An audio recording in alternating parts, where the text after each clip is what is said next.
Hmm.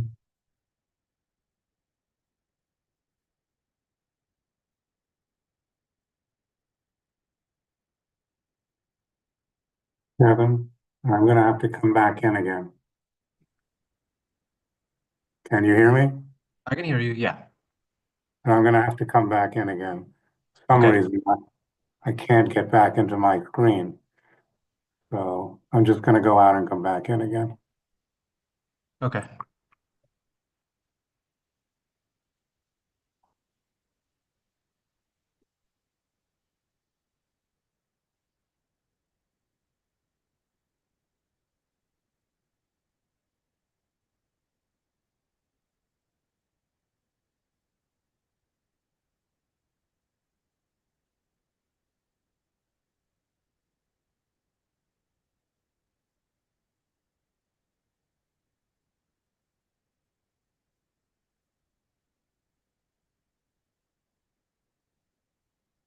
Sorry about that.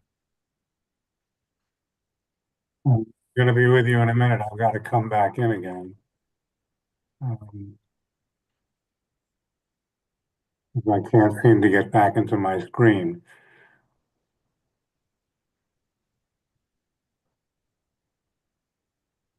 Oh,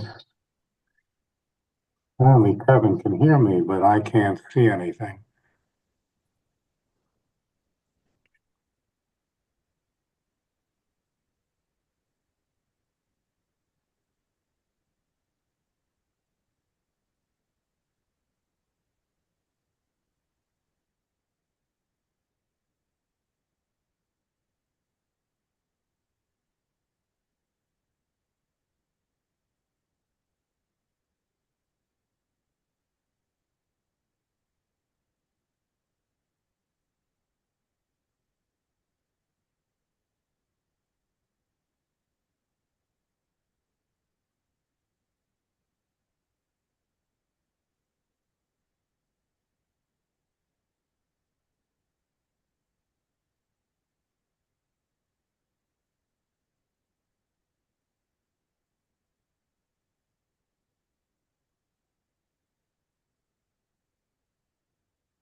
David, is everything okay?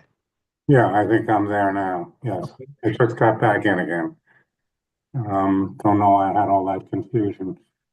Um, do we have a quorum yet? Yes, yes, definitely. Okay, so we shall begin.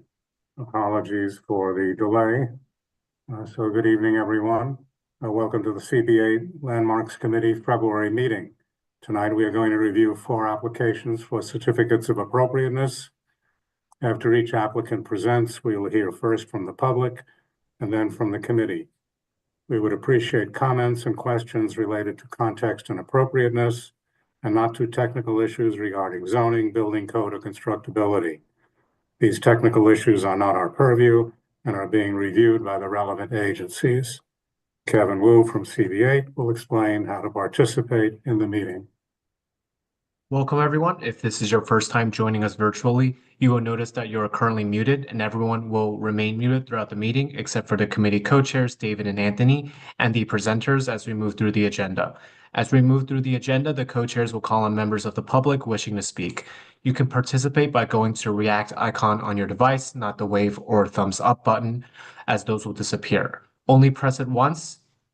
If you press it a second time, your hand will go back down. If you are calling in on the phone, it is star 9 to raise hand and star 6 to unmute.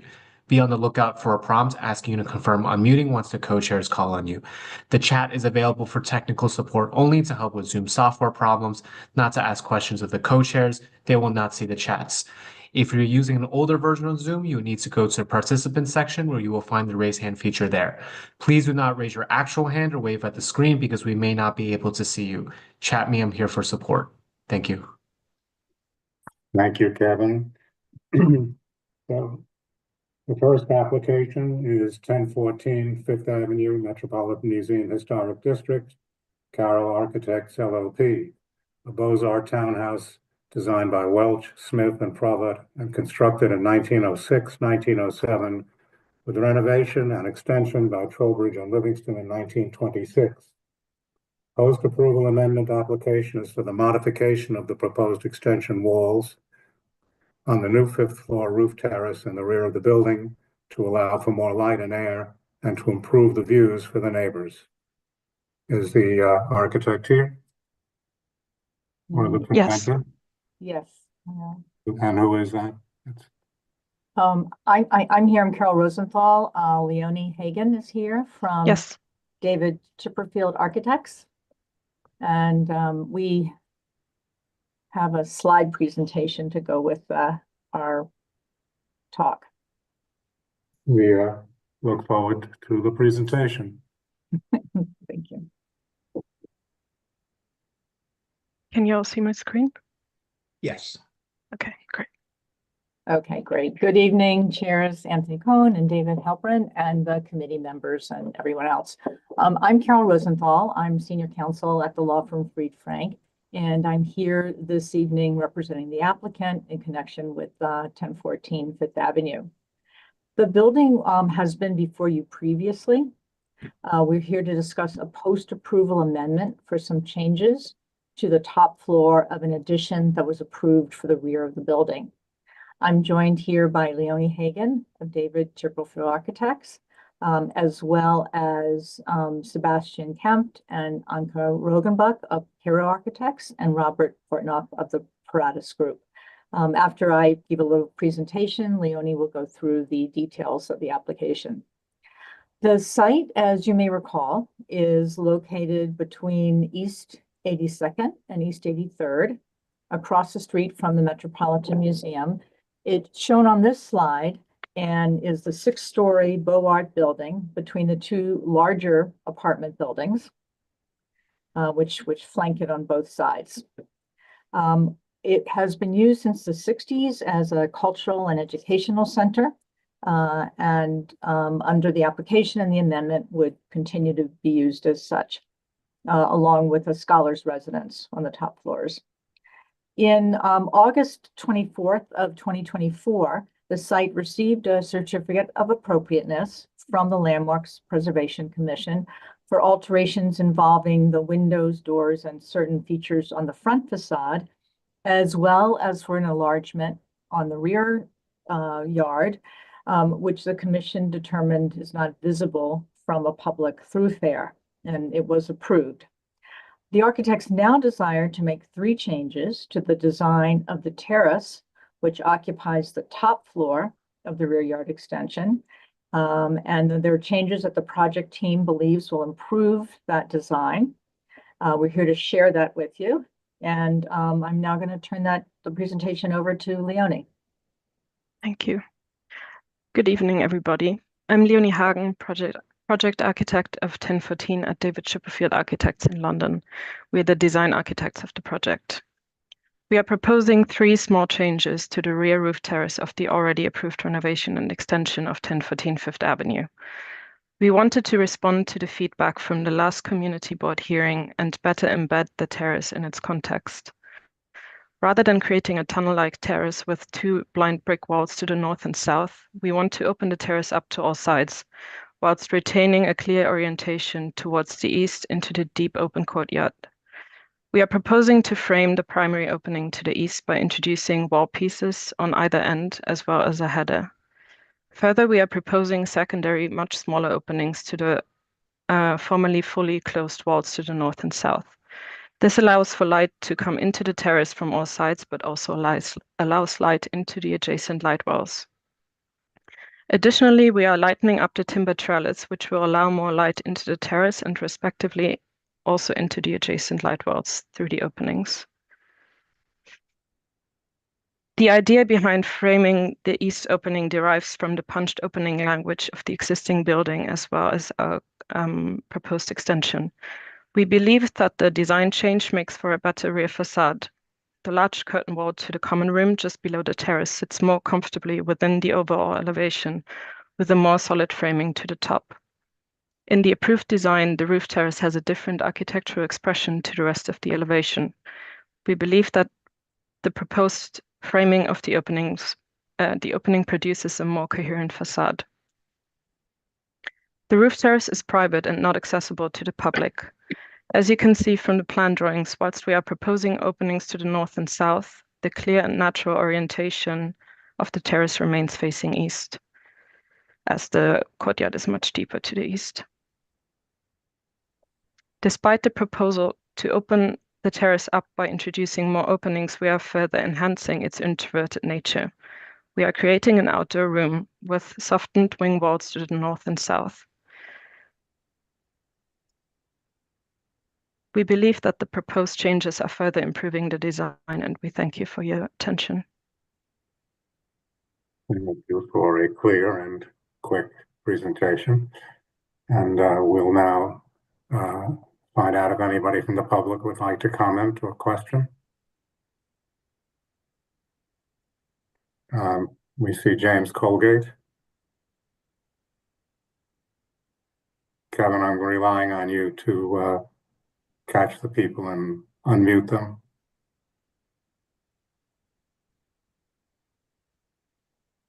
Kevin, are you with me? Yes, James, you're unmuted. Can you hear me? Can you James, hear we're me? having trouble hearing you. Okay, can you hear me now? Yes. yes. Okay, fantastic. Hi, I'm James Colgate, partner at the law firm Bryan Cave Leighton Paisner, BCLP. I'm the counsel to 1010 Tenants Corporation. That's the building directly to the south.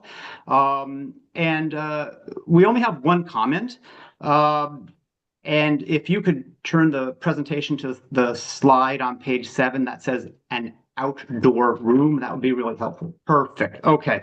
The building wholeheartedly agrees with the architect that these street changes enhance the building, make it better, and provide more light. And our major concern, of course, is our windows, which directly face the wall that in this view is directly to the right, which is to the south.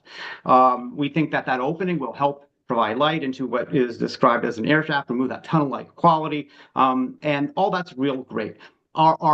We do have a minor quibble, and I'm not sure whether or not this is necessarily part of going to be your approval or not, but the sill of the opening on the right is probably about 3'6", something like that. And if there's a reception, and if there are people standing there or sitting there, we have windows about 11 feet 9 facing directly to that wall. And our concern is that when someone is in their apartment on the 6th floor, where they're used to seeing lots of light, now there are going to be people 11 feet away, quite visibly, perhaps startling them. And if that sill were raised any amount, potentially to 6 feet, and then you can make those openings as big as you want, all the way to the ceiling, as wide as you wanted to provide all that light, air, all that would be great. But it's the visual connectedness between the two people at 6 stories in the air, only 11 feet away, which is our concern. And we would hope that clearly the architect, the ownership can't agree to anything like that at this hearing, and we would hope that your resolution of approval would permit the architect to adjust, if necessary, those openings to take into any account. And we're asking very respectfully. We know you don't have to, but we would greatly appreciate that. Thank you.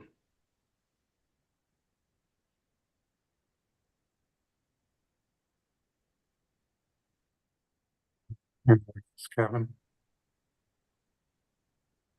If anyone else has any questions, feel free to raise your virtual hand. Not seeing anyone, no. Okay, so let's go to the committee, and we'll start with the beginning of the alphabet. Elizabeth?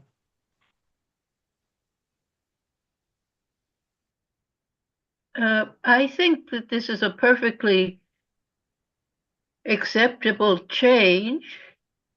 I think, unfortunately, I'm not in favor of this particular addition for this particular building. I think it has absolutely no relationship to it, and I think it's a very fine building. However, this change to the approved, I don't think is anything wrong with it. So in that circumstances, I will support it.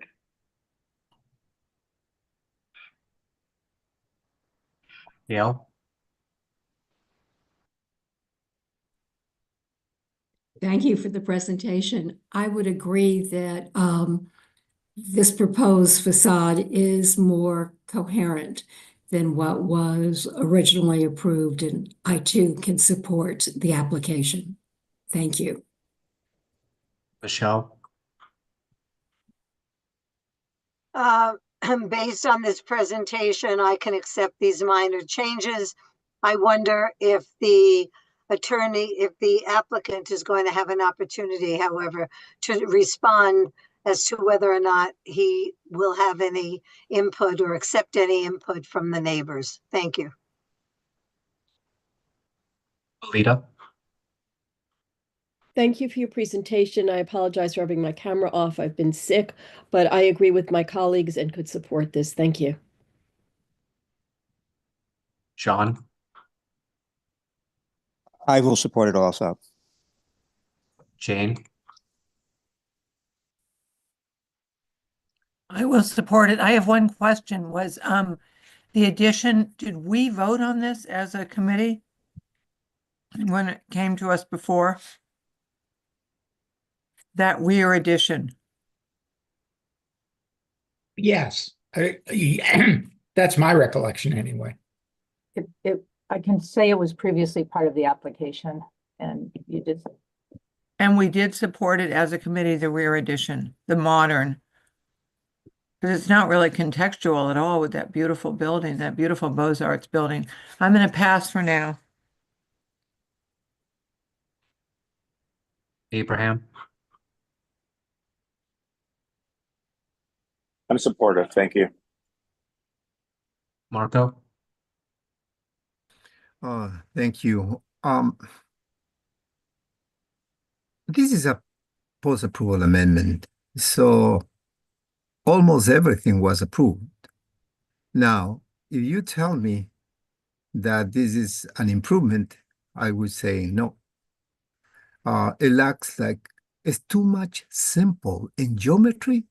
They lose the opportunity to create a very complex geometry over there, a modern geometry, but it failed. Since it's something very minor, I had to support this application, but personally myself, I think it's wrong completely, the whole project.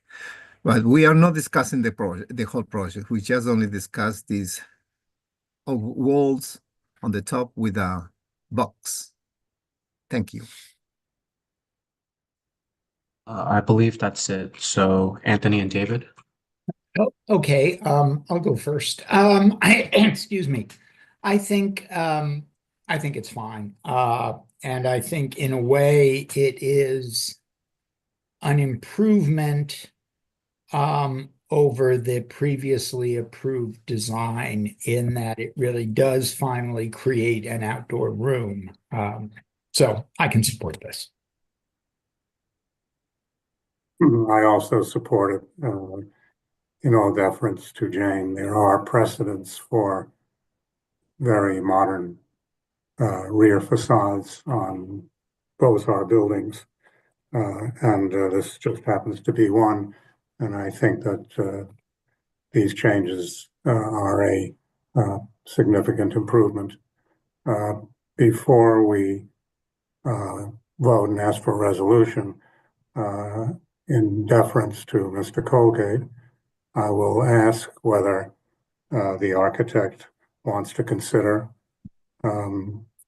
changing the design at this time, because all we can do is vote on the design that you present.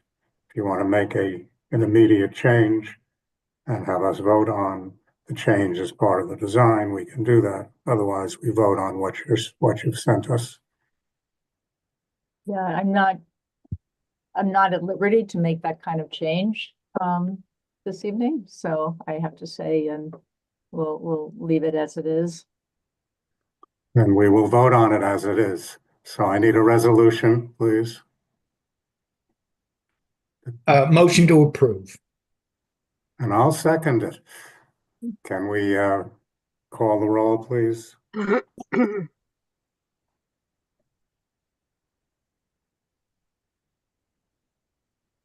Kevin?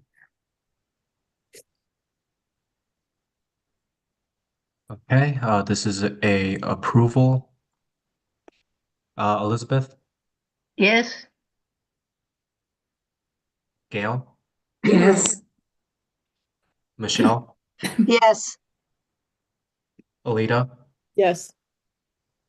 Anthony, Yes. David, Yes. John, Yes. Jane, Yes. Abraham, Yes. Marco. Yes.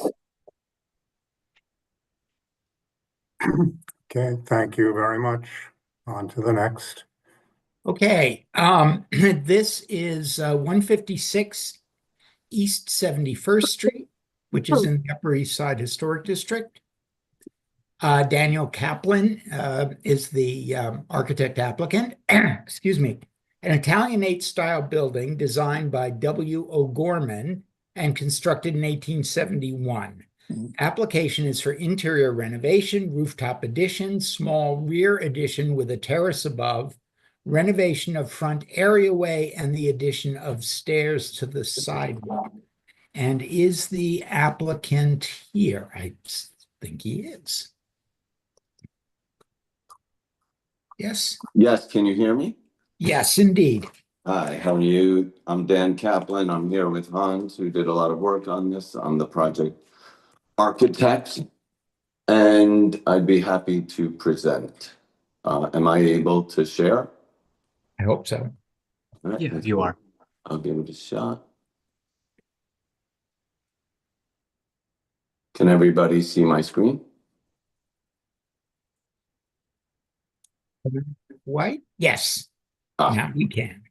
Okay, yeah, I'm using my phone for sound and a computer for video. This project is 156 East 71st Street between Lexington and 3rd Avenue.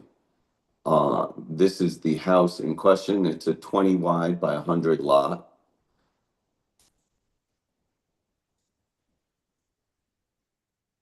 This is us. We're surrounded at corners by very tall condominiums and then townhouses in between. Almost all of the townhouses between the two condominiums have different height stories, most of which are 5 stories. This one is much taller next to us to the east, and then there are several taller than us to the west.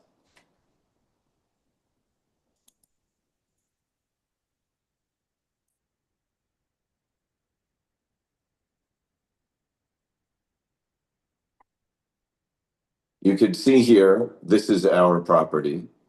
Our neighbor is already taller than us, and this neighbor is much taller than us. We're preparing to propose a rooftop addition that is 9.5 feet tall, and then in the center of it, a bulkhead another 9 feet tall, all totally invisible from the public street.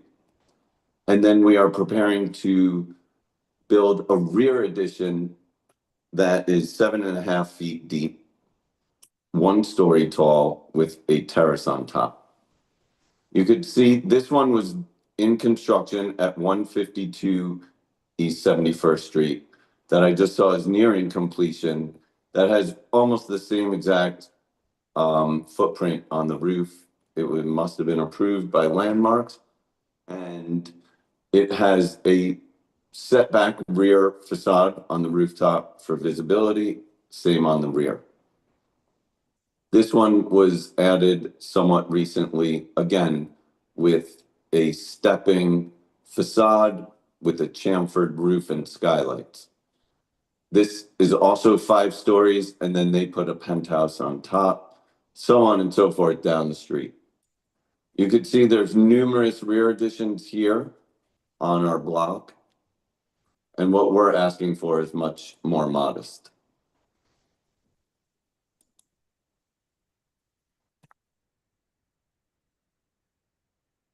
This is our first floor plan. We have an existing front yard, and the only work on the front facade would be to remove an area of the front guardrail and steps going down to expand it just a little bit to the existing front of the main entry stoop, so that there's a little more space down below in the areaway where water has been inundating the house during large storms. We will put bluestone pavers down and a new stair out of the same brownstone stucco to match the facade. That will become our main entry. In the rear, we're proposing a 7'5" rear extension. We're going to reuse existing bluestone pavers that are in the rear yard already, that are in the presentation. And then we're going to have a rear terrace with bluestone. Going up to the roof. Okay.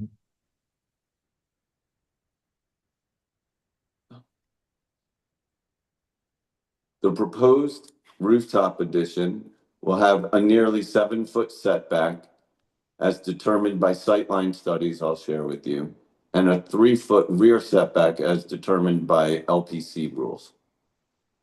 On top of that, we're going to put a sustainable roof planted zone per energy code requirements and a bulkhead to access it.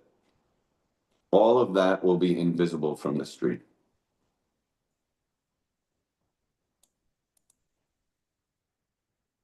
On the front facade, we're going to replace the windows in kind with double hung Marvin Ultimate windows.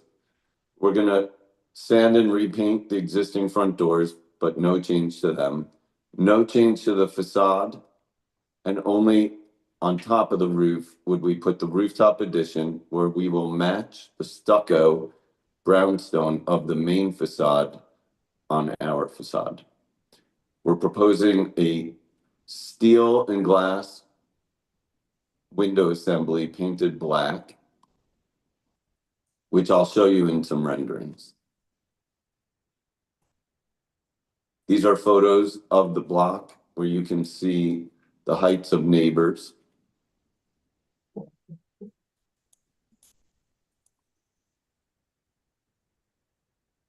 These are photos of our front facade as it exists now.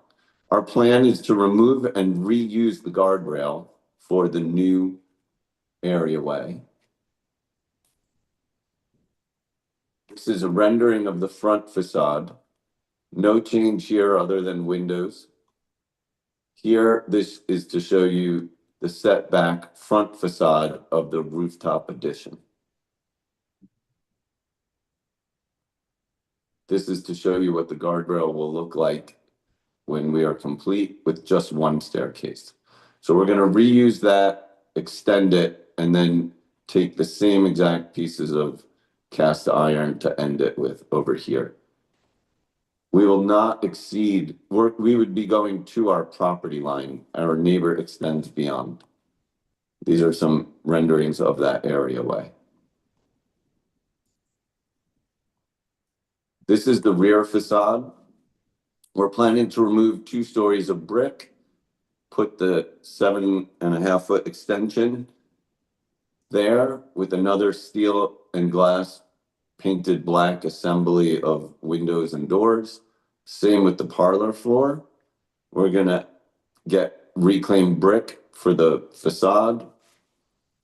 And then at the rear of the rooftop addition, it will look more or less the same as the front, again with steel and glass painted black and the same brownstone stucco as the front facade.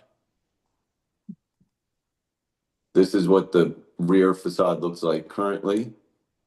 We will go between window jambs and down and replace the header in its existing location.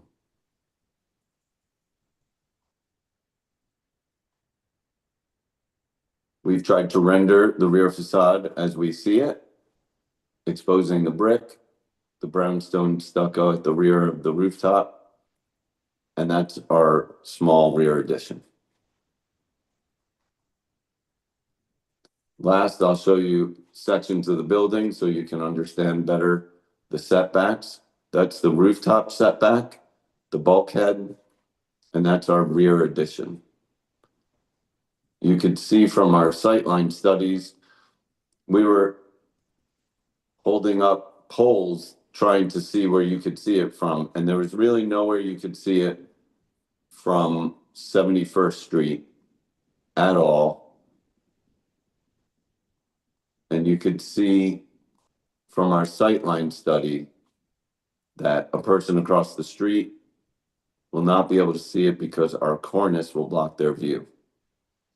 But as we discussed with staff level at LPC, no matter what, when we actually get into construction, we'll ensure that no part of this building will ever be seen from any public way during construction. And I'm happy to take any questions. Okay, first, are there any, thank you, by the way. Are there any members of the public who would like to comment? 2, 3, okay. So let's go to the committee and let's do it this time in reverse order. So that I think means we're starting with Marco. Thank you. I have a question. Oh, okay. The front facade, basically you're replacing in kind, and that's perfectly fine. However, you mentioned about the airway. The airway you intend to enlarge. Are you going, this enlargement, are you going to go beyond of the lot line? No. I'll show you actually in the drawing. And we reviewed this with LPC, which they did not have any problem with. They understood. It's a very difficult areaway right now because you can see It right is. now. I agree with you. Yeah, you can see here, it's so small that when you walk down, you're practically at the front door. That's not And- my concern. I'm sorry. I Okay, so understand you very well. I'm going to show you here, though. This is the demolition proposed. That's our property line right there, the thick black line. Okay. And then this is proposed. So we're Okay. going to match it.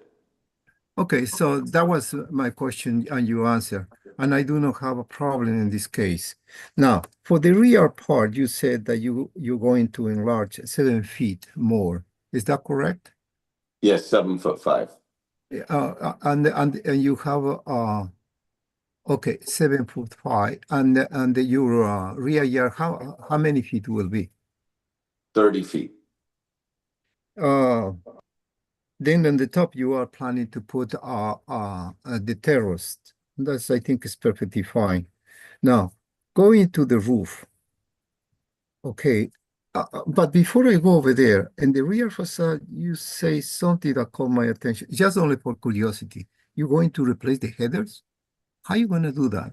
Just only, I'm very curious in that part. On the rear facade? Yeah. No, we're going to put a new header here to match this. No, what I was trying to say is that what we're going to do is remove from the existing header down, and then we'll put steel in, and we'll put a new stone header to match the existing. Interesting Because challenge. we're trying not to remove brick above that height is what I'm really trying to say. Yeah, that's my, I just only this is, I'm trying to Here. have, I want to see your approach only. That's So you not see part here? of my assessment. Okay, finally, you're going to the roof. And then the roof, you're talking about a sustainable roof. Yes, correct. A green roof, yeah. Oh, a green roof. Yep. Oh, okay. So seeing probably something that caught my attention, you can stay with that picture, is the size of the windows. That is excessive big, especially I think it's the basement and the first floor. Is that correct? These, yes. Yeah. So I think I found it excessively big.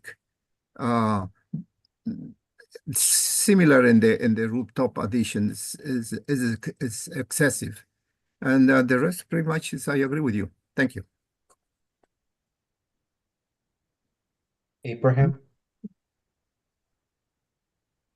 I'm in agreement here. I don't have any questions. Thank you.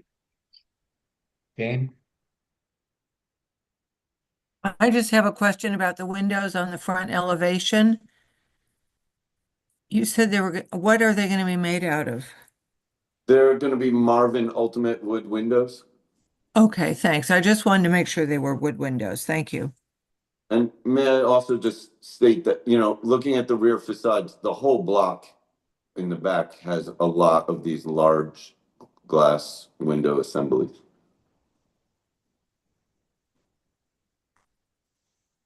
John?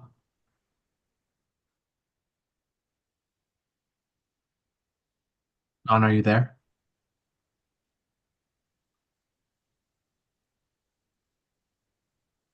If John, you're not there, then we'll go to Sarah. Right, I'm there. I approve. Go This ahead, is John. Sarah.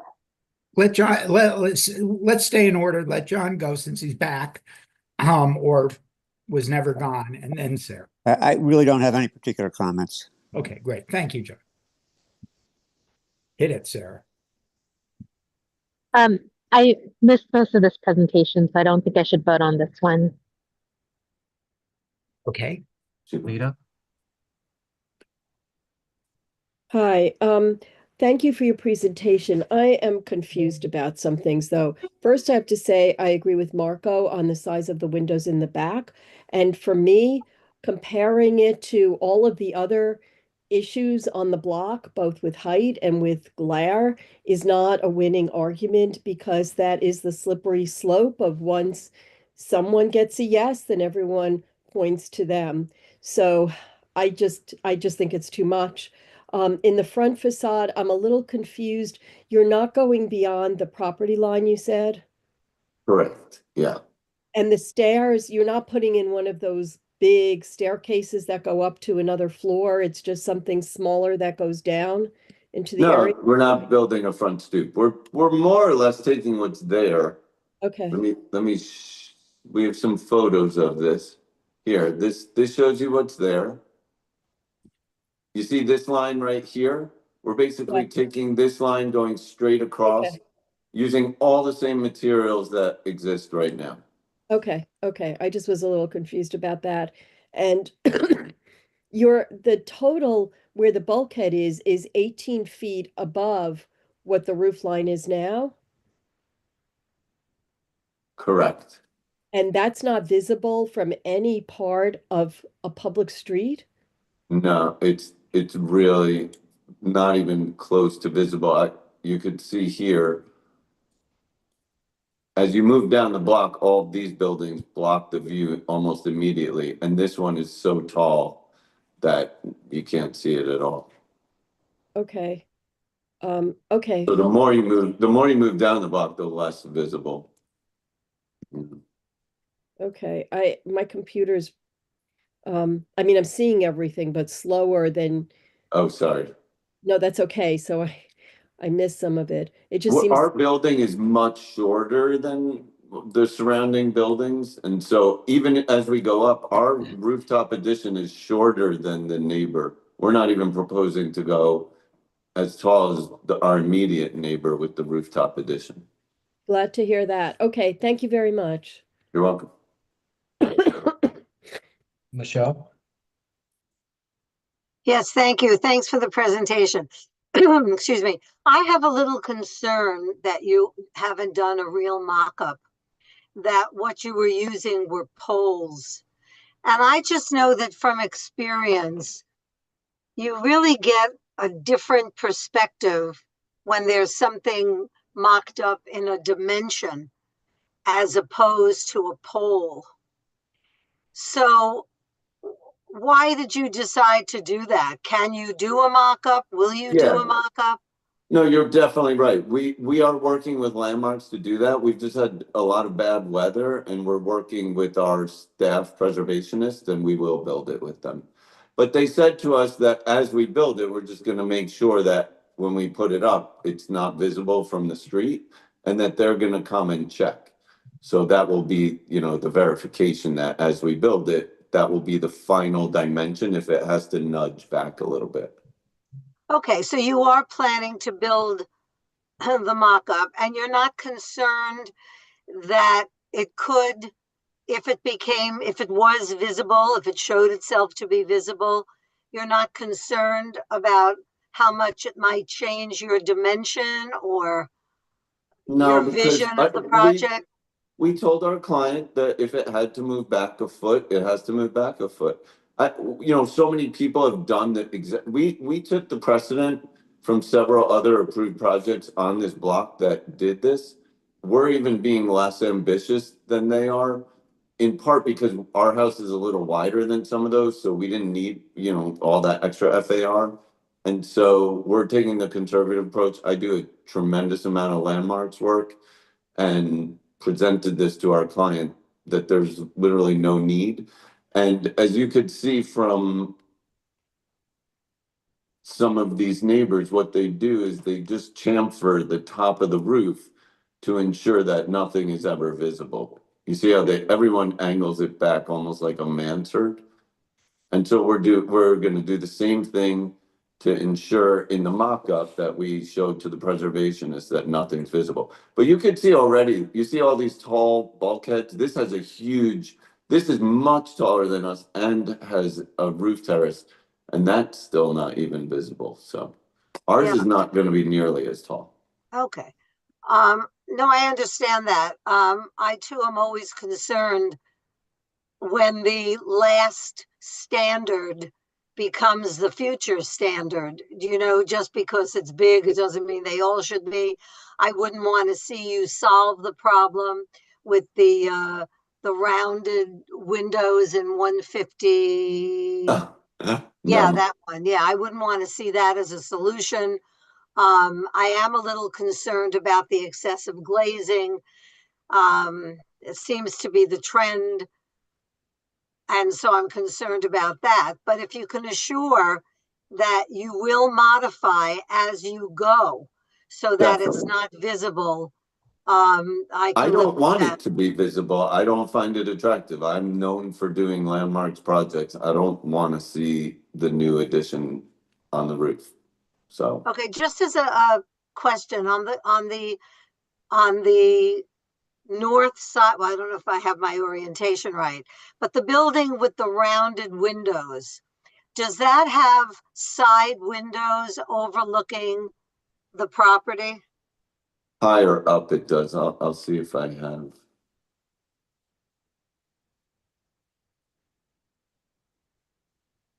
Do we have photos of that somewhere? I don't want to waste everyone's. It has some. Well, some are off the back of our building in their extension, but it barely. It might have like one, but it's all higher than our work. This building is so tall, you can't even believe how tall. So that's the side of the building that faces abuts your building. And you're saying that those windows that we're looking at are in fact higher than what Well, you're yeah. proposing to build? Not just that, but they're beyond us. This is the back of our roof. They're Yeah. not even, that goes behind our building, so they're not Okay. even, yeah. They're not near your building. Okay. All right. Thank you very much. Appreciate You're it. welcome. Dale? Thank you so much for your presentation. All of my questions have been responded to. Thank you. Great. Elizabeth?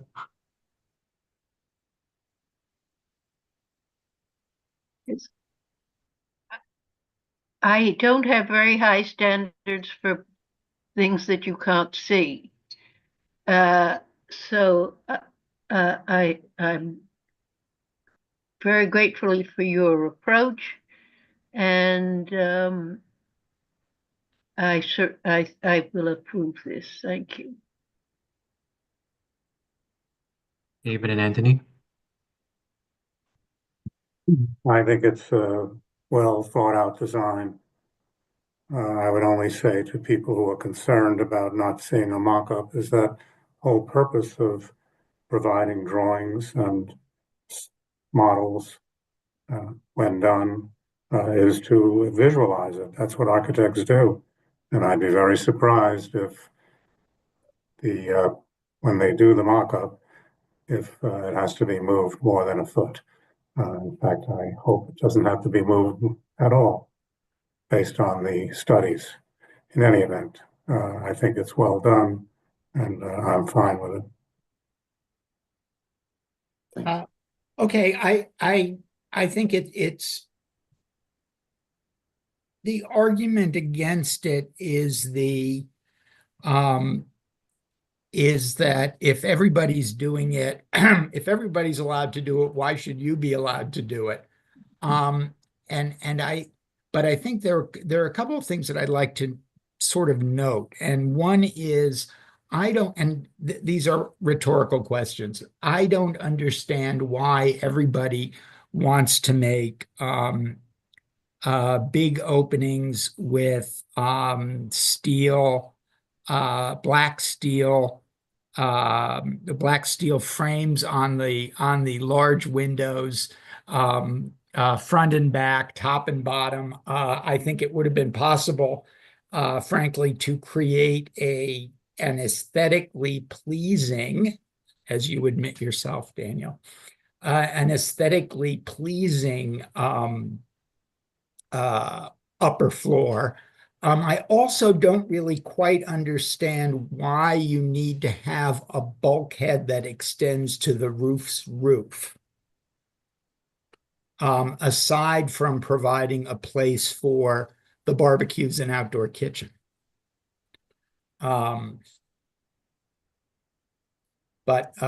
With that said, no, I mean, they're really rhetorical questions. Because I know there's a reason. And I'm just pointing out that these are things that I think are detrimental to the project, from an approval standpoint. Anyway, is there a motion? Motion to approve. I had a question. That's why I put my hand up, because I'm sorry, Michelle. Yeah, Anthony raised something. Barbecuing is not allowed. So I know that's not within our design purview, but if you're thinking that bulkhead was put in there to allow for barbecuing or an outdoor kitchen, I think that would be relevant. That would be information that we should know. If there was one, it would just be an electric grill that you can't have gas. We have no gas going up there whatsoever. So there's no. I don't think that's permitted. An electric grill? I don't think grilling outdoors from a townhouse or penthouse or anything is allowed. All right. I mean, it doesn't matter to me. I'm not gonna tell them what to do when they No. I'm only wondering how that's relevant to the design. In other words, no, I think the key, you're having a bulkhead. I should state that the bulkhead is a requirement of the Department of Buildings. For a stair like this, it has to egress onto a roof. So so there's going to be a stair in there. Yeah, the bulkhead is literally the top of here. I'm going to show everybody very briefly.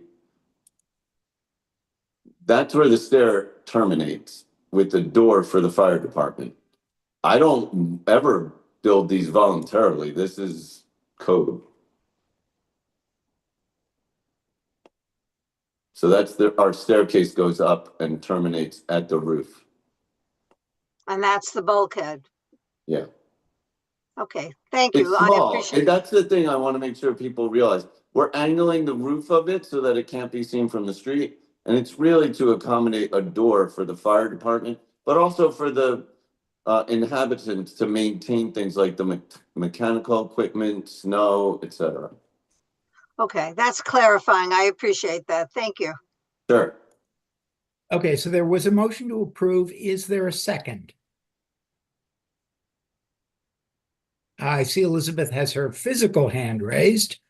So let's go through, do the roll, and we can start with Marco. I'm gonna pass it this time.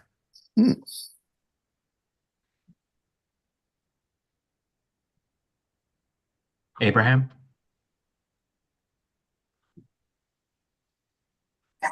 I'm a yes. Jane, Yes. John, Yes. David, Yes. Anthony, Yes. Alita, Yes. Michelle. Yes, and I'm going to say that I assume in the wonderful minutes that you usually do with the resolution that it'll say the promise that it won't be seen. You know, that would be the Yes. clarification. Yes. Okay, thank you. I Of knew that course. would be the case. Michelle, Yes. Elizabeth, Yes, Marco, Yes.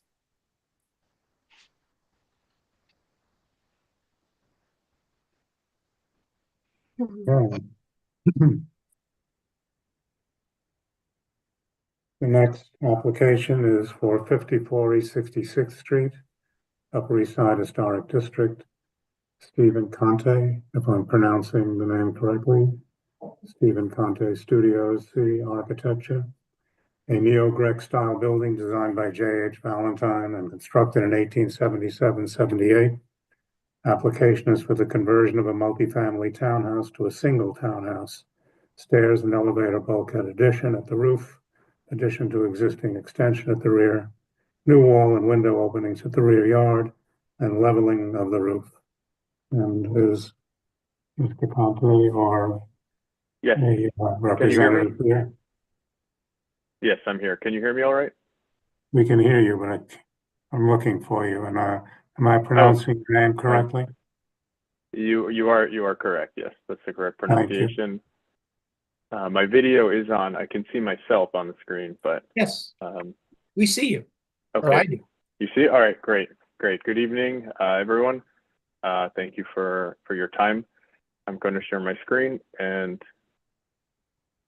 bring up the project. So our project is 54 East 66th Street, an existing brownstone, as David mentioned, and the front facade. These are historic photos. However, we have current photos of our front facade. The building immediately next door is under construction as well.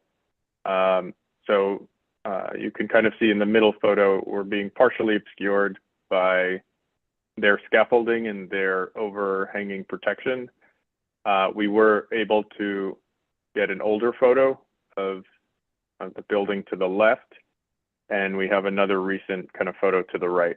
The front facade has very nice detailing, and at the time we're not proposing any work. We're not changing anything on the front facade, as the stoop, the door, and the historic details all are working really well. So our proposed work is the interior, obviously, and then the rear extension and the bulkhead to the roof. So at the rear, this is the current situation. It has this kind of glass box that was built, this two-story glass box. The neighbors to the left and right in the rear have both built, obviously more modern glass extensions. Our client likes the more red brick neighbor to the right on this photo. We have some more details of that. And we wish to essentially mimic that to create some sense of continuity, the rear. From This is also some photos from the back. This is a massing study kind of showing our proposed, which matches 56 East 66 neighbor. Some existing elevations. And here you can kind of see the neighbor's red brick addition a bit more close up in this photo.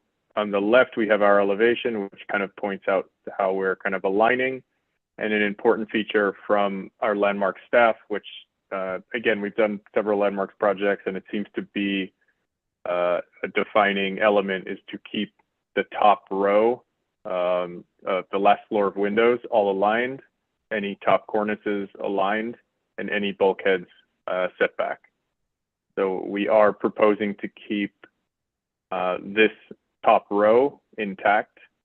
We have some brick detailing. The gutters will be removed in lieu of actual roof drains, as these are in bad shape. And this is kind of a schematic rendering of how our building would match our neighbor, create a kind of help to create a continuity on the back, and then keeping the top floor windows and setback and roof aligned with our neighbor as well here. Additionally, we have a bulkhead going to the roof. We have done sight lines, and we've also done a mock-up. I can jump to the mock-up photos. So here we had the contractor put up wood studs and orange netting to the exact dimensions of the bulkhead. We had them construct the angled portion of the bulkhead, as well as flat all the sides in this orange netting. And then we, from this map, which you can see down here, we took from the corner, mid-block, and then also from Park Avenue corner looking up, and you cannot see anything of that bulkhead that was mocked up. Landmark staff is going to also go on site and confirm this, of course, but this is up, and we went ourselves to double check it, and it looked that the visibility was not existent from the main avenues, and especially from mid-block and standing across the street. And from the back, the existing fence would be pushed back, and I believe that's the extent of the work. The bulkhead at the roof, the interior, of course, and the rear extension to align and match with the neighbor who's currently under construction.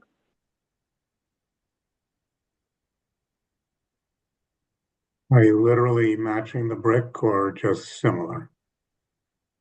No, we want to literally match the brick. Okay, just for clarification. Yeah, absolutely. Okay. Thank you for the presentation. Kevin, let's see if there's anybody in the from the public who would like to comment. If there's anyone from the public, please raise your virtual hand. Not seeing anyone, no. So maybe for variety's sake, we should start with Marco. Marco? Thank you. The rear facade is for a office building? No, this is a townhouse. Oh, that's residential. Oh, I'm sorry, but that's what it looked like. The semantic of the proposal. Well, I'm still very persistent, and it's not traditional on the rear facades. They are more humble, less detailed. I found that is excessive. About the bulkhead, you don't think it's too high? Or why? What is the reason that it's too high in that picture? In that one? In this? What? No. That one. This is the top of the bulkhead. It's it's lower than the other extension. No, no, But no. we have, In your again, case. yeah, this one. Yes, right here. So there's a small private elevator in the townhome, and the elevator requires a machine room above it, and that's why we mocked up. We were short to kind of, you can see it here, it kind of sticks up slightly more, but we made sure to, and again, from the roof, it's not that tall, but it's very set back from the street.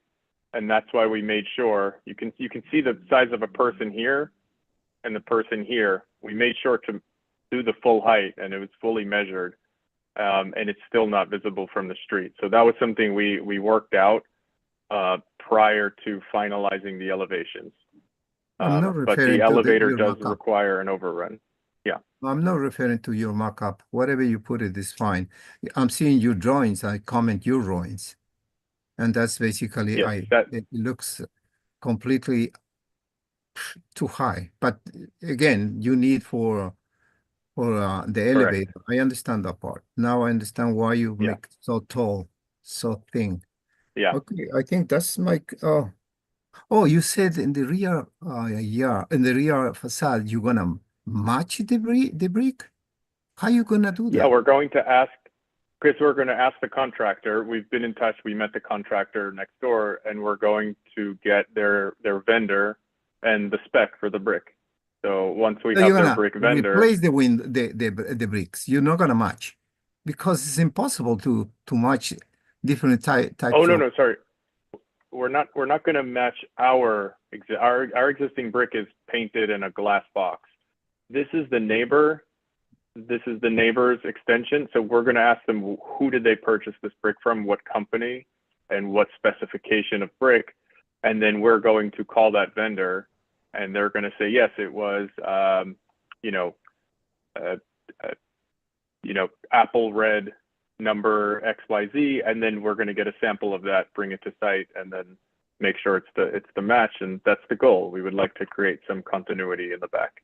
So you're gonna replace the bricks, basically. That's what it is. Okay, thank you. On ours, yes. Yeah. Yeah, thank you. Abraham?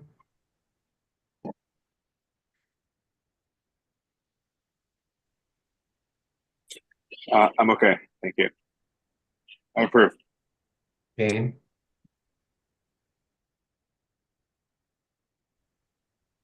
Thank you. I'm going to wait to hear from David and Anthony. Thank you. John? I like what you're doing here, and I would certainly approve. Sarah? Hi. Thank you for the presentation. I am usually worried about so many windows in the back.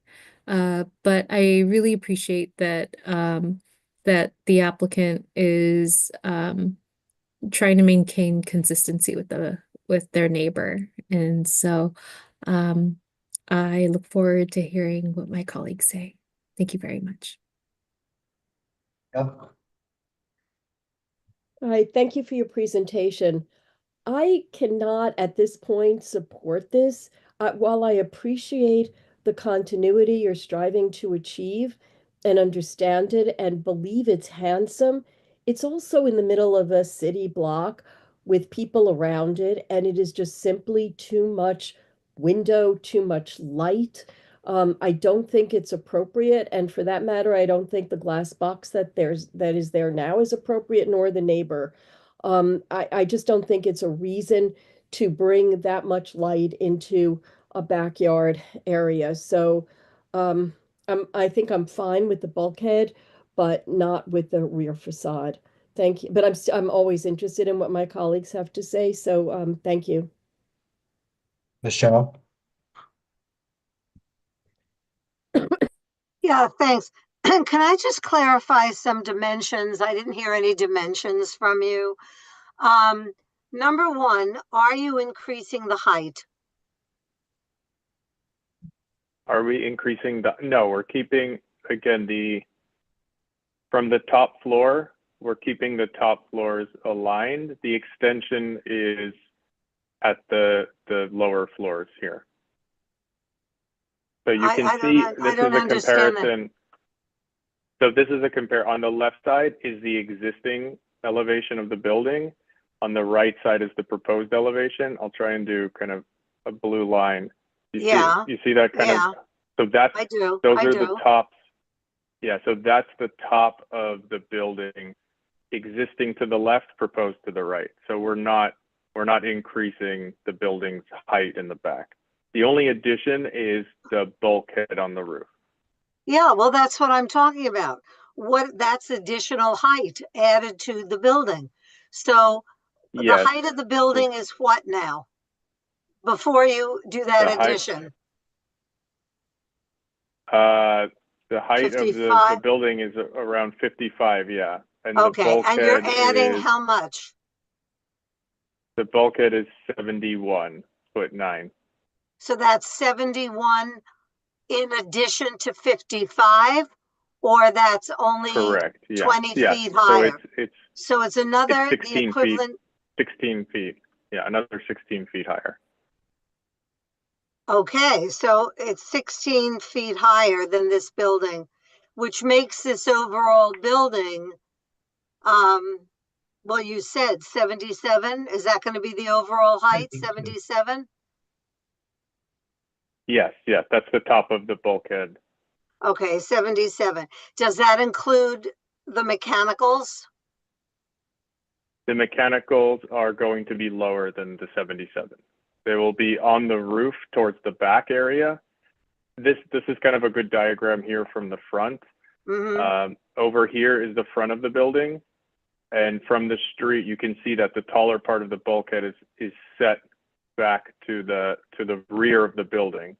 So the front of the building we're keeping open, so nothing's pushed against the street front, and the existing cornice, which we have on our sight lines, and the mock-up show that we have the way we allocated this bulkhead, which is required, that it will not be visible from the street, and the mock-up confirmed that.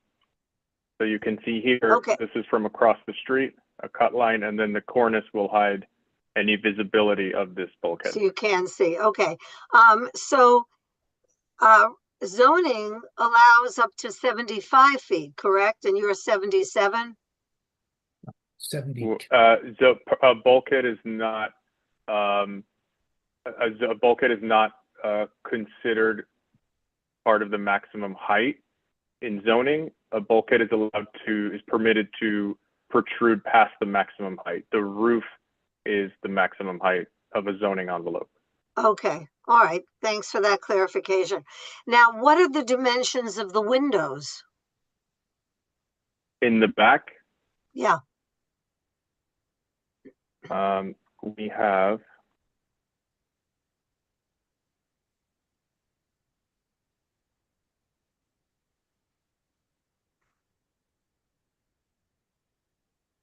so it's around 8'4" tall for the highest portion. The top row, as I mentioned, we're keeping the existing windows to align with the tops, which are set back in the back. Are those windows or doors?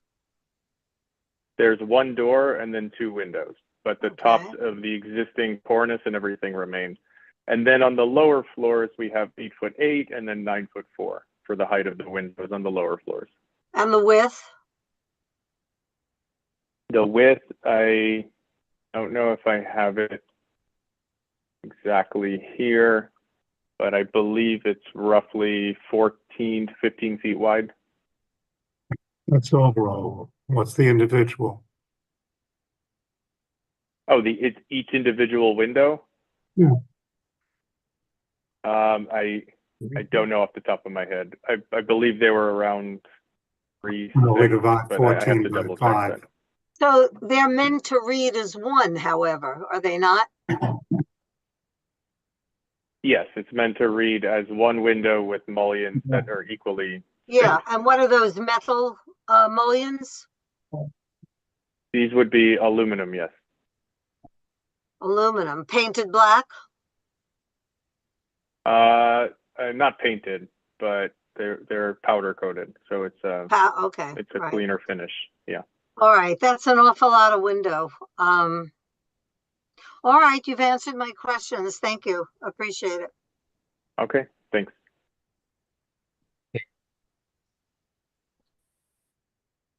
Thank you for the presentation.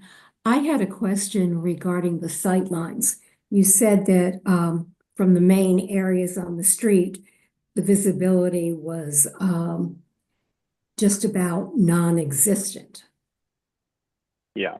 So here you can see this is A, which is taken from the corner across the street of Park Avenue, looking down East 66. Okay. So we're not able to see anything from here. View B is taken from a little bit further down and then zoomed in.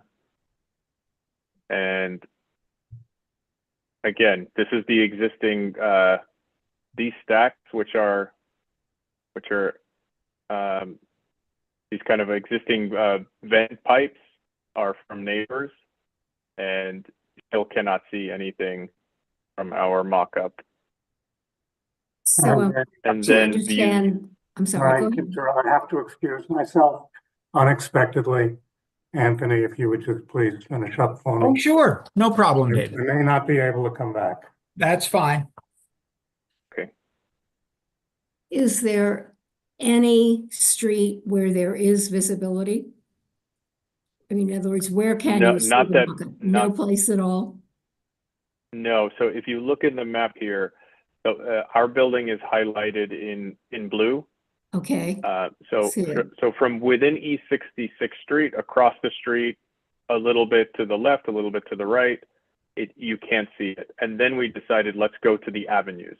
So D is taken from Madison Avenue, A and B are taken from Park Avenue. So from Madison Avenue, which is here, view D, even here, they have this orange extension is for 56 East 66th Street. So this is part of the neighbor, because our mock-up is set back from here. So even from here, you can't, I mean, obviously there's some trees in the way, but we were able to get, bare trees to see. There's no indication of the mock-up visible here. Thank you for the clarification. I have no other questions. No problem. Elizabeth?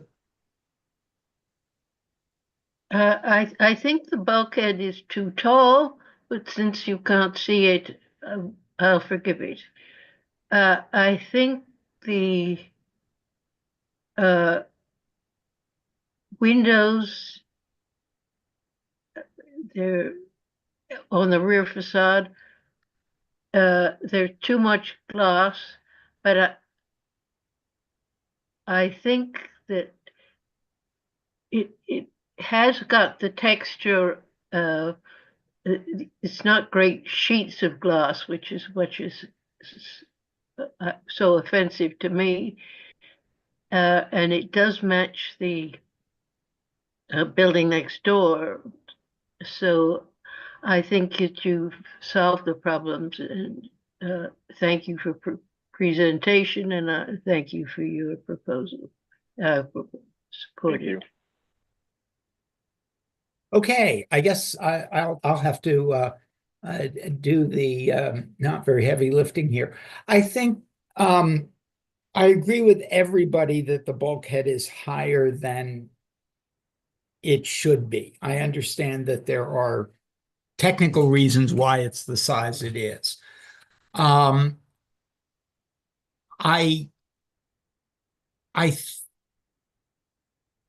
You're adding a fair amount of building to the building. And it's actually it's hard for me to imagine that it's as much as you're showing. I mean, you're actually representing that you're adding It's actually 2,000 square feet to the building. I think this kind of diagram shows it the best. The white is existing, Yeah. and the shaded gray is what is being added. Yes, and it comes out Yeah. in your numbers to 2,000 square feet, which is a lot. Not our job to comment thereupon. Uh,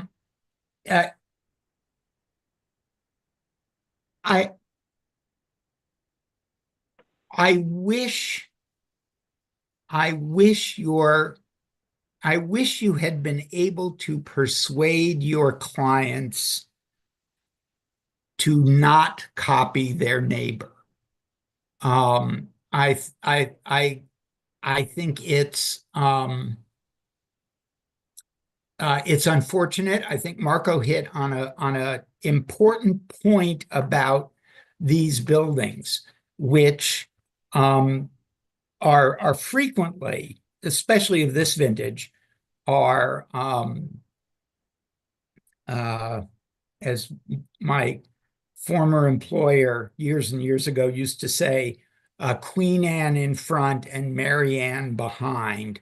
And so the idea that the rear is somehow somewhat simpler and quieter and less ostentatious than the front is a kind of, I think, important note when you're talking about or thinking about these kinds of buildings. And it's not visible. We're not supposed to care. But in a way, I think it's too open. It's too much glass. It's the wrong building to be imitating if you're going to have to imitate something. Although, as I think Alita pointed out, it's better than imitating the neighbor on the other side. So, do we have a motion?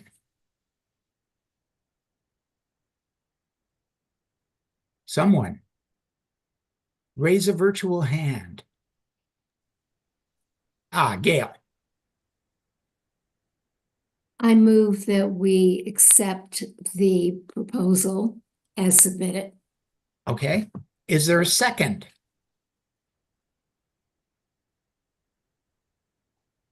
Elizabeth is raising her physical hand, and so let's call the roll.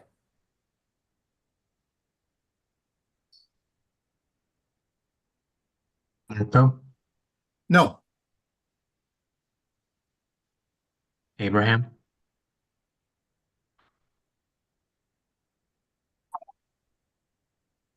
Yes. Jane, Yes. John, Yes. Anthony, No. Sarah, Pass. Alita, No. Michelle, No. Gail, Yes. Elizabeth, Yes. Jane, No. Sarah, No. Okay. All right. Very good. Thank you. And thank you for your Anthony? presentation, which was very complete. Anthony, can I make a comment? Thank you. Yeah, sure, Marco. Well, to the designer, I have to let you know that you're a good designer.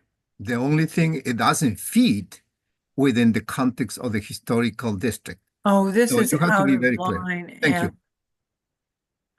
Okay. Let's move on to our fourth you. and final application, which is 640 Park Avenue, Upper East Side Historic District. Matthew Viederman is the architect, and I see he's here. This is a neo-Italian Renaissance style building designed by James E.R. Carpenter, very fine architect, and constructed in 1914. Application is for a window replacement on the top floor. Matthew, are you ready to? Yes, I am. And Okay. good evening to the members of the Landmarks Commission Board of Community Board 8. This is a window replacement job on the 12th floor of a very nice building. So I'm going to share with you the documents that we submitted.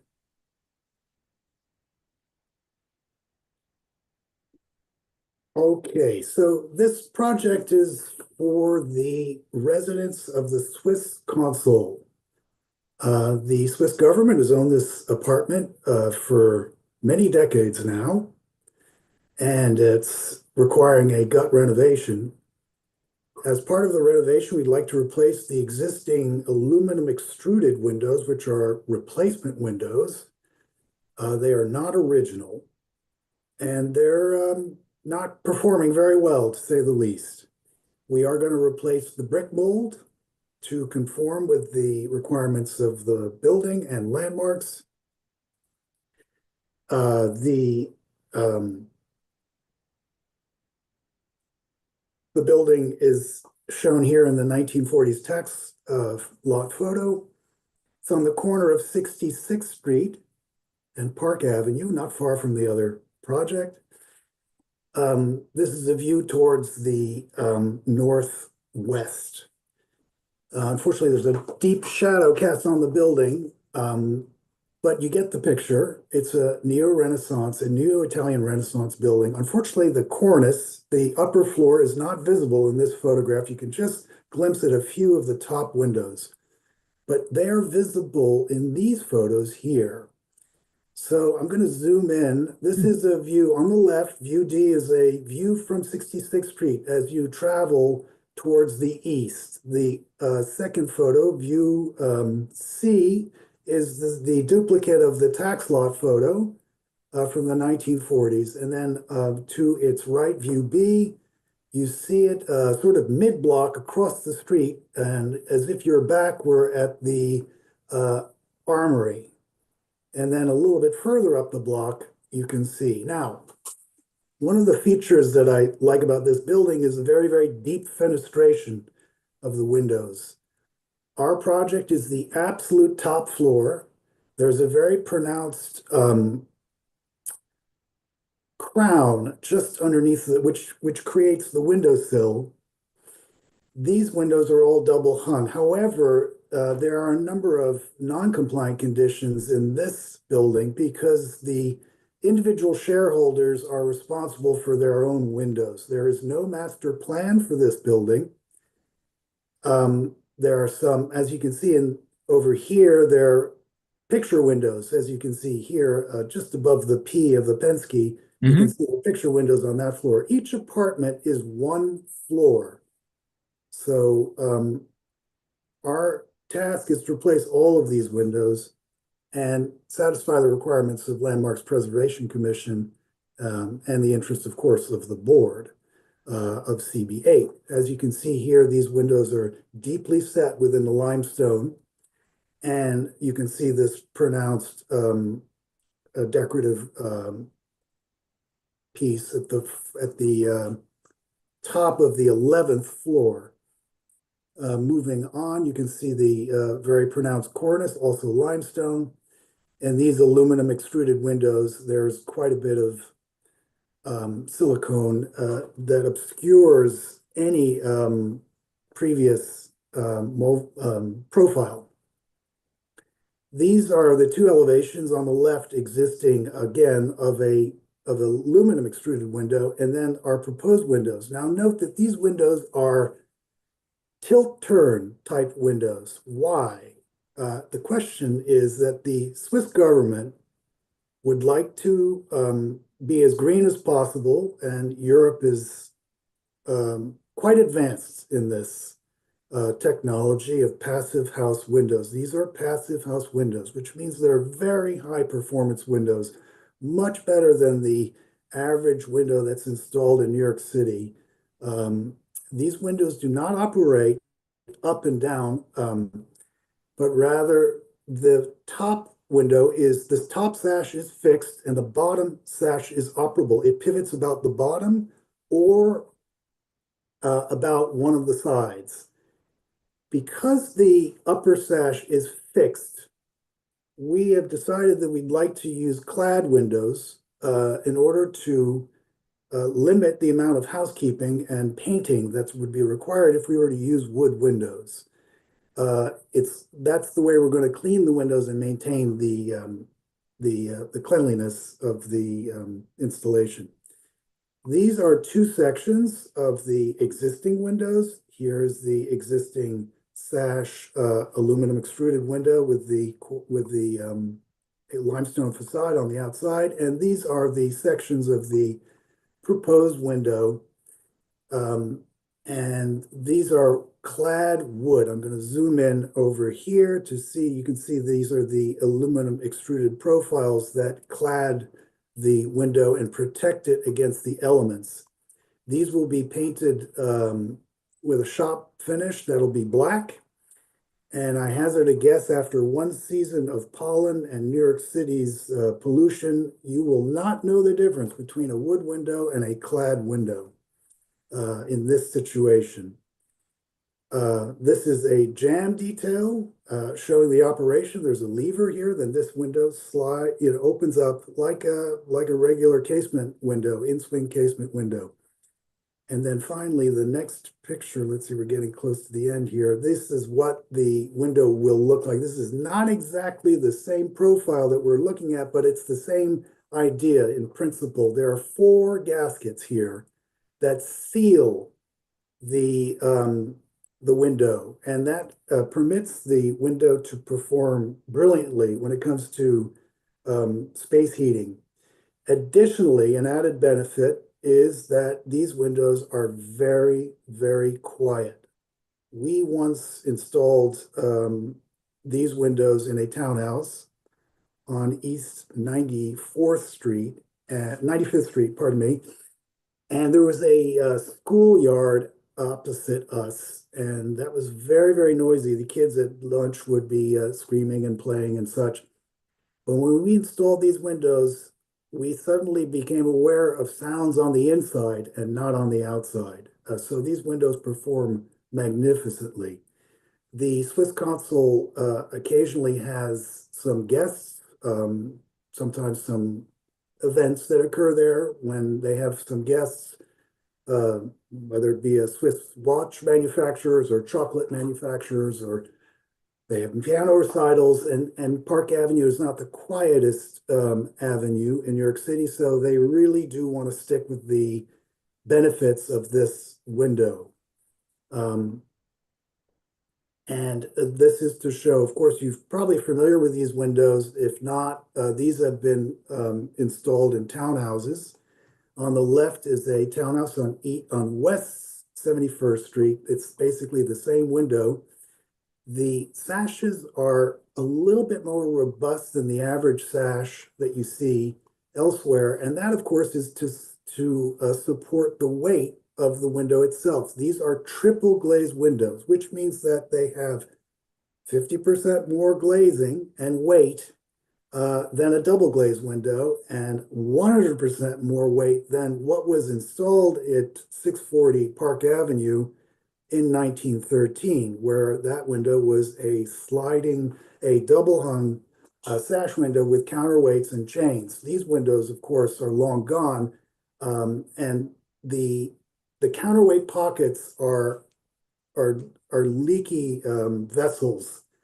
They are thermal bridges to the outside, not just for space comfort, but also acoustic comfort. So without these counterweight pockets, we're going to insulate them, and the whole installation will be a much quieter and better performing installation. And with that, I leave it to the board to discuss this and answer any of your questions. Hey, all right. First of all, is there a member of the public who would like to speak? Once again, try. No? Okay. So we'll go to the committee. But before we do, It's all the windows on the upper floor, correct? On the topmost floor. That's correct, yes. Okay. And how far away are those windows from the street? About. I mean, from the facade? No, from the Oh, street, looking from up. the street. Well, 12th floor, I would say 11 feet per story. So 135 feet, yeah, more or less. 135 feet Okay. or so. Yep. And then the next question I have, or the only other question I have that I'm sure someone else will ask at the appropriate moment, is you mentioned that the profiles are somewhat more robust. Actually, I have two questions. Somewhat more robust than what is there now. And you've got them shown dimensionally as, because it's hard to read at this size, even though I'm looking at it, trying desperately. Let me get to that. How big are they? Yeah. So this is 5 1/8, including the brick mold, but the actual thickness that's visible at the header is 3 5/8. Okay. And then here, because the brick mold's the 2 same 3 size. Okay. 3/4. So it's a And then what marginal about the difference. meeting rail? The meeting rail is quite different. So we have now, again, these are 2 3/8, and these are aluminum extruded windows. We don't Yeah, yeah. know what was there. But you know, this meeting rail is more robust because this pivots in to the thing. Now, we have been in contact with our supplier and we have addressed this by asking them if they can shave off a little bit of this dimension, the 4 3/8. Right. Yeah. Okay. And they said they could probably do it. They don't recommend it because they they are worried about the you know, the long-term viability of the installation and the usability of it, but they are working on it. Okay. What I would like to do is give them a narrower meeting rail dimension Yes. to get this approved. Okay, and then the third question is, the building, as you said, does not have a window, an Master overall plan. window plan. Right. And this is just sort of because the question comes up. Are most of the windows in the building the aluminum double hungs? Okay, you're nodding yes. Yes. And it's just a few people have put in the big tilt and turns. I don't think, actually, I think there is one unit, and I'm not sure which floor it is. I'd have to look at the photos. That's okay. That have a large picture window, and Right. I'm not sure which ones are operable or not. Most of the windows in this building are aluminum replacement windows. I know on the 7th floor, they had a very traditional architect. He installed painted wood counterweight and chain windows, very much in the old manner of construction. And those windows are on the 7th floor. Okay. I believe the ground floor has aluminum extruded windows with aluminum extruded brick molds. I can't speak for the other floors. The 11th floor, in fact, does have aluminum extruded windows. That I'm certain of because they're renovating that as currently, and we're aware of that. Okay, very good. Thank you. And so let's go to the committee. Elizabeth first.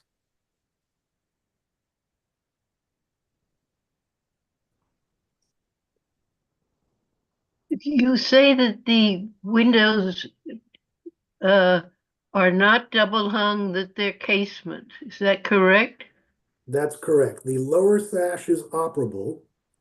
It pivots in like that and then like that.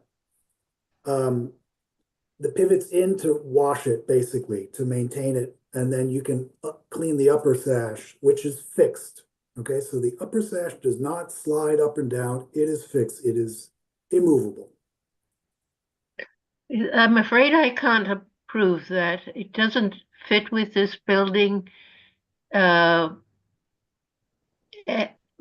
think the aluminum is okay at you know, higher up in the building, it's different. It should, of course, it would have been originally wood, but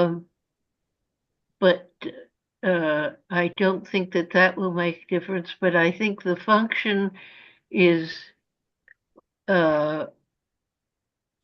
totally inappropriate for this building, and I can't approve it. Thank you.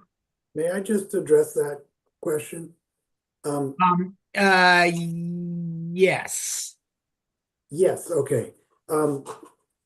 These are known as simulated double hung, and the reason why these windows perform so well is because they are not double hung.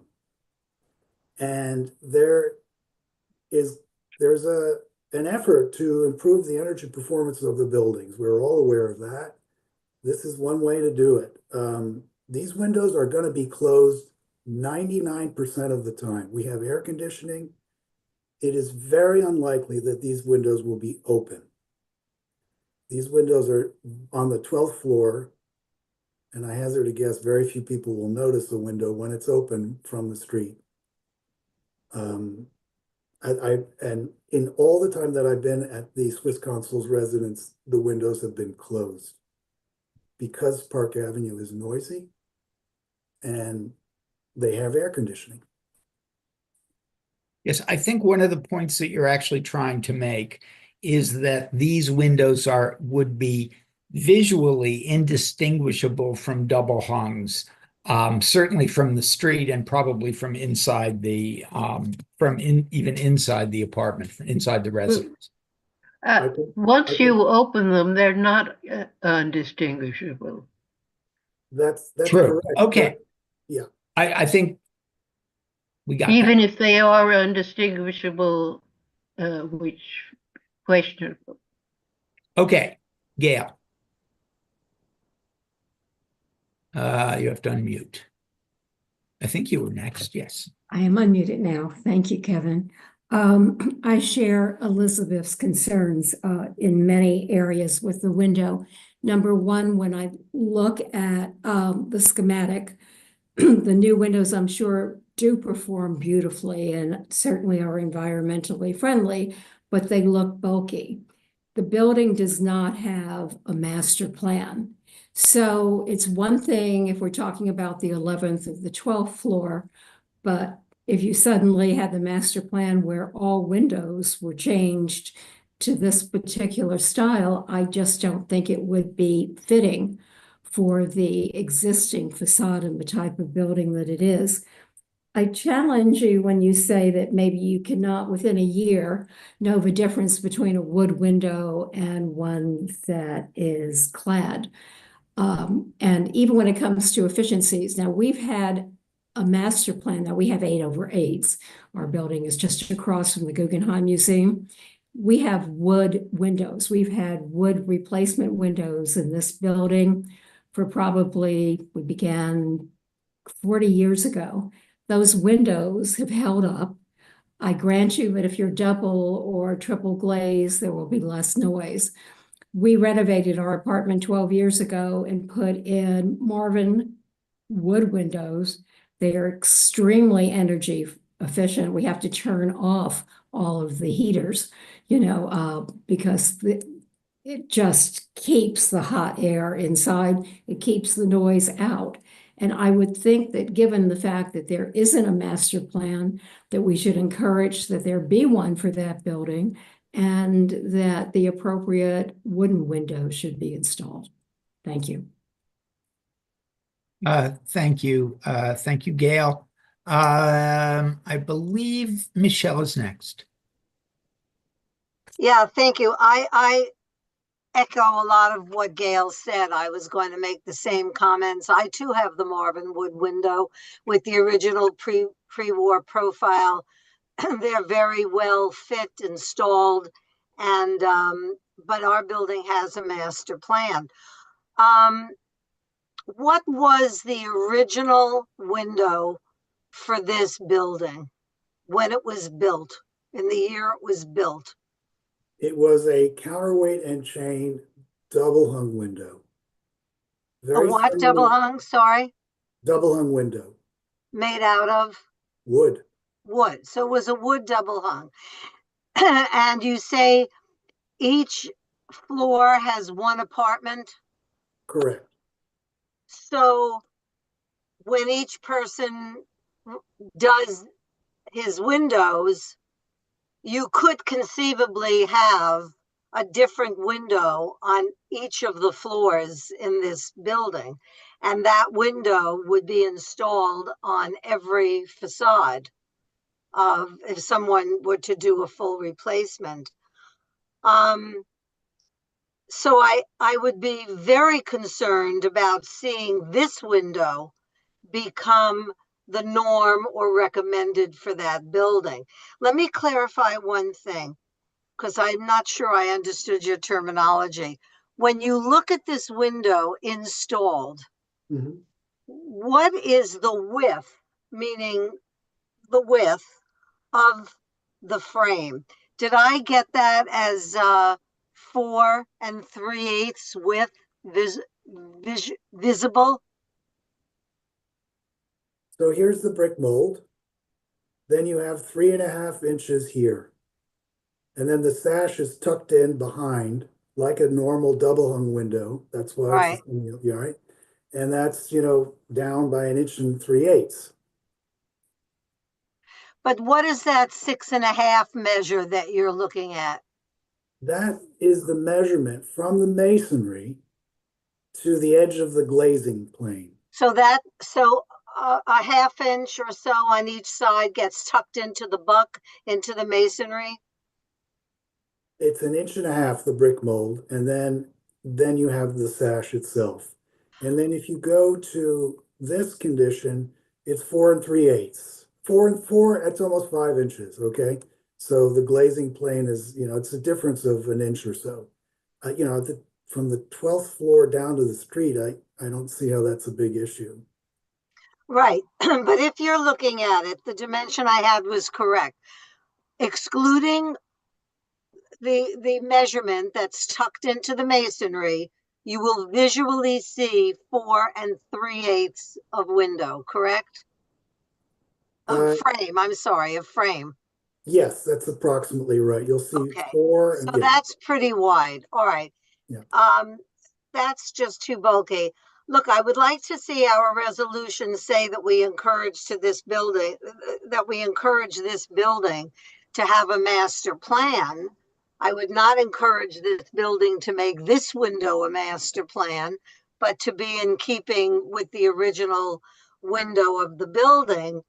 And so I won't support this. It's just too all over the place. It'll leave things too wide open. And we don't even, not that it would matter, but we don't even have the stat on how much of the building currently is original. None of it. What? None of it. None of it. All right, but was any of it replaced in kind? Like it might not be that window, but was it replaced with a wood 1/1 window? We don't even have that stat, or do we? We do. There is a wood replacement window on the 7th floor, and it has counterweights and chains. Right, and that's the Marvin window you were referring to. No, Marvin does not make such a window. These are custom-made windows. Marvin does make a double hung wood window. No, they make double hung. Wait, hang on a second, Matthew. They make double hung wood windows, but they do not have the traditional counterweights. They do, because they do. I have them. Okay. At any rate, because of this, I mean, we are not just dealing with the 12th floor here. And you mentioned guests, not that it's relevant to this, but is this apartment occupied full time, or is it mainly a transient apartment? It's occupied full time. There are events that take place at this with small events, gatherings by the Swiss ambassador. Okay. All right. Thank you very much. Appreciate it. You've answered my questions. Okay. After Michelle, we have, I think, Alita. Yes, thank that you. right? Okay. Thank you for your presentation. And it's kind of a quandary because I could see the need for the Swiss consulate to want quiet for its entertainment or work purposes. But on the other hand, it is a building in a historic district and it deserves the proper attention, which I know Europeans pay more attention to than we do. So they're ahead of us on the environmental and the historic preservation curves. So while it is the 12th floor, it is a bulky frame, and the concern about it moving throughout the building as people replace the windows, I think is a real and justifiable concern. So like the other people who've already spoken with whom I agree, I can't support this right now. So, but thank you. Okay, thank you, Alita. And Sarah is next. Okay, Hi, there you thank are. you for your presentation. May I ask, Mr. Biederman, um, how how wide, how widely do the tilt and turn windows open? So, like, for example, when it tilts open, when it pivots from the bottom, it doesn't open all the way, right? Correct. It opens X number of inches. I'm going to show you this image right here. You see that it's hard to see. This was taken in the summer, obviously, but you can see this window right here. It's pivoted down about the bottom. Notice the size of the sash here. This is very similar to our window. It's in a brownstone. The entire brownstone has been installed with these windows. This has been approved by Landmarks Preservation Commission for brownstones. Our window is going to be pretty similar to this in aspect. Our windows are massive. They are 6'8" by 4'6". So these are very narrow. I'd hazard a guess these are 32 inches wide. Our windows are much bigger. So proportionally, it'll look like a double hung window. And I should point out to you that the lower sash is the glazing plane of the lower sash is recessed from the front upper sash to really feel like a double hung window. So it doesn't operate like a sliding double hung window, but it looks like one. And as I mentioned previously, these windows are going to be closed 99% of the time. The only time they're going to open up the windows really to clean the window. Okay, thank you. Now And- let's, oh, Sarah, were you? I just wanted to say that to me, at least when it's pivoting from the bottom, I don't know what it looks like when it's pivoting from the side, that the appearance doesn't of the function doesn't trouble me. But in a larger window, I don't know if it would be more obvious. And there is the question of wood versus aluminum. But I just look to my colleagues who may have views or experience on that for your guidance. Okay, thank you, Sarah. I guess John is next, unless he's disappeared. No, I'm Oh, there you here. are. Okay. I'm probably contrary to everyone, but I feel that since the building doesn't have a single standard and everyone can do whatever they please, this sounds like a very high quality solution, and I would be inclined to let them do it. Thank you, John. Next we have Jane, I think. If I miss somebody, I apologize, but I think Jane is next alphabetically. Thank you. I cannot support this application. Those windows should be wood windows. They should match the historic windows when the building was originally constructed. And it doesn't matter that they're on the 12th floor. It's just appalling to me that the applicant would even consider this kind of a window for a building of this quality. Thank you. Okay, next I think is Marco. Oh, yeah, thank you. Uh, one question, how many square feet has the building? More than 25,000? It's more than 25,000? I'm Yes, asking. Oh, yeah, okay. yeah, So one of your arguments should be you have to be in compliance with the Article 220. That's required. absolutely. So you have to make an argument in that direction. And the second part, probably the only part that made me concerned, and I have been fighting for that. What kind of material is has the frame? What is the frame? The frame is wood, but it's clad on the outside Oh, with aluminum. it's good. Yeah, Oh, okay. So I think now I feel more confident to support your application. I think what you're doing is right. I think what we're supposed to do is to follow. As long as it's good, I think it resolves a lot of problems. And if it's one speaks for purpose to conserve energy, you're absolutely right.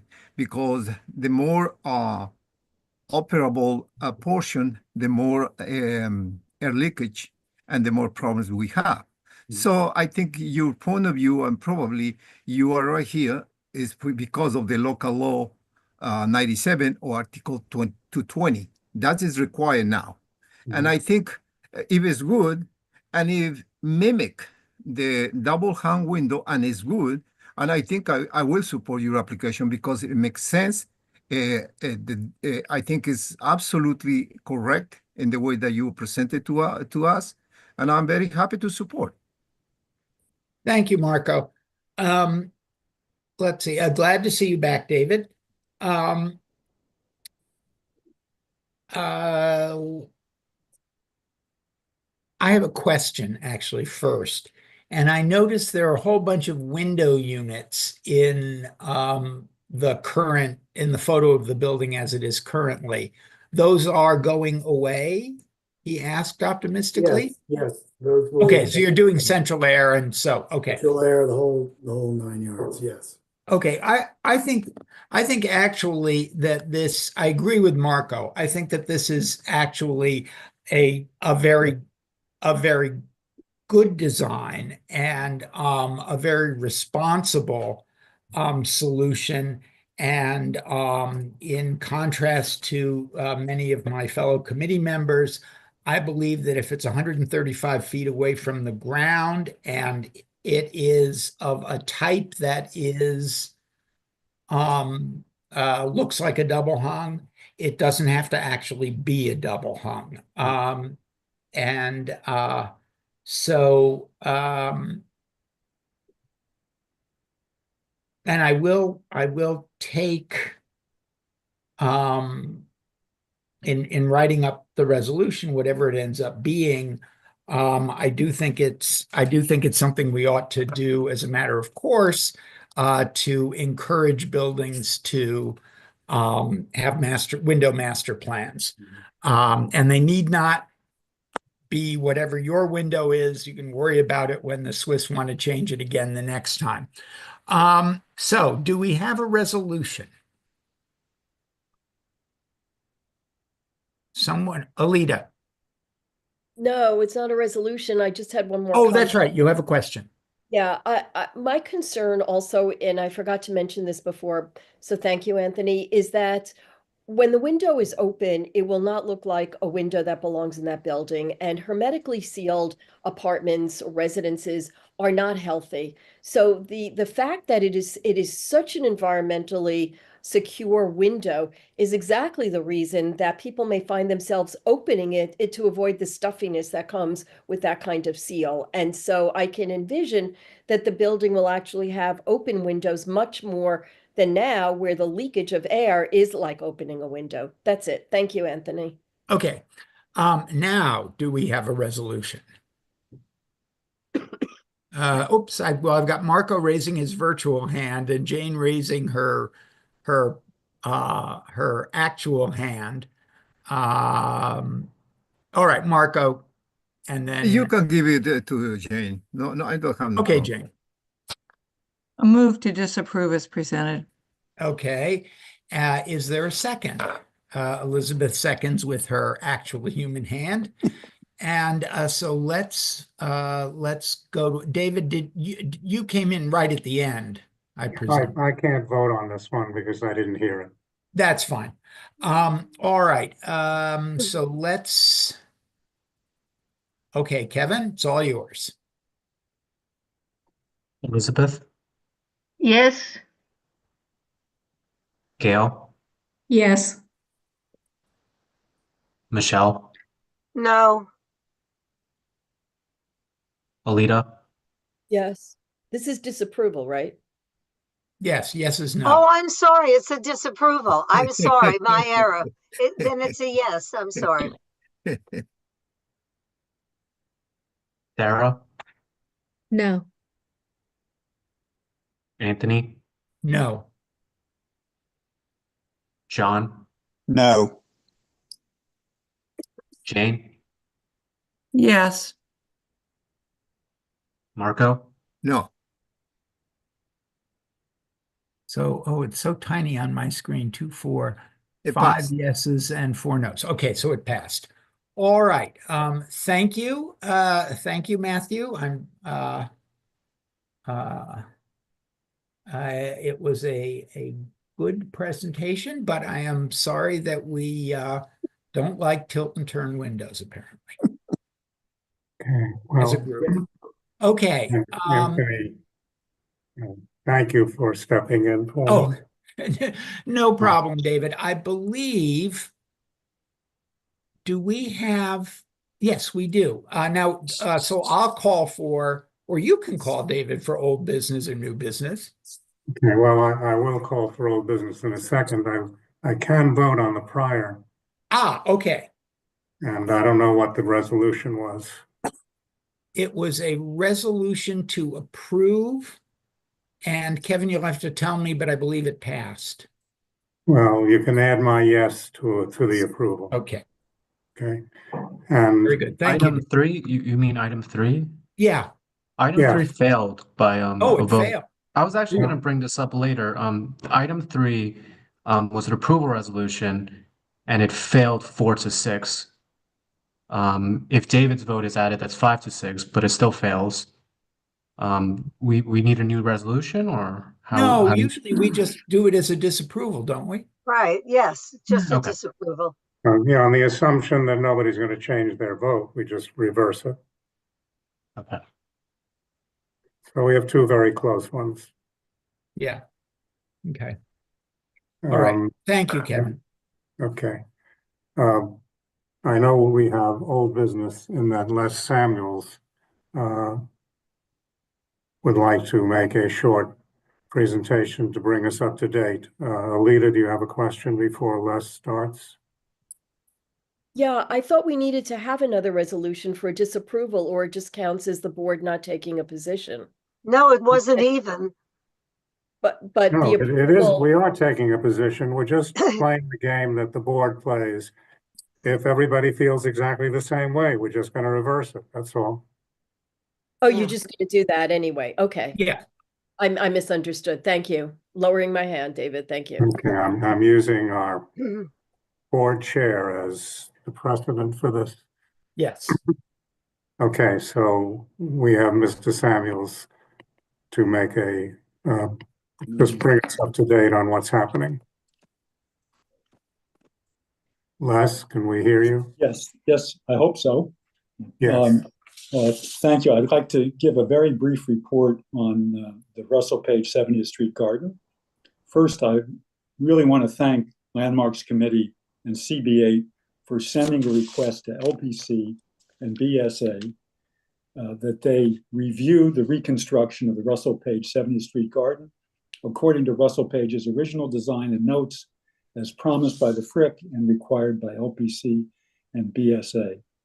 With this request and similar requests from other organizations, we understand that LPC and the BSA, in coordination, have been reviewing the requests. LPC has reached out to the Frick to schedule an on-site visit. In preparing for an on-site visit, we believe that LPC and BSA should use as a guide Galen Lee's comprehensive note dated February 2nd that addresses deviations and deficiencies in the reconstruction of the garden and makes constructive suggestions to address these errors and omissions. Moreover, in evaluating the Frick's reconstruction, it is absolutely key that the email from Xavier Solomon, a deputy director and the chief curator, be fully considered. Solomon said, just to repeat, the garden is not going back to how it was. It is Lyndon Miller's interpretation. We think this email shifts the burden of proof on the Frick, that they establish that they have not reneged on their promises. We hope that the Frick accepts our modest requests on an expedited schedule.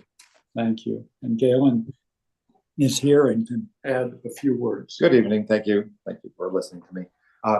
I think I have submitted a number of suggestions. It would be nice if you could read them and think about them. And also, I'd like you to go by and when you have a chance to look at the garden and see and compare those to the pictures. The original concept of the garden was to be a high canopy of trees, lawn with a central focus on the pool. Instead, they have redesigned the garden to be, as Xavier said, to remain low.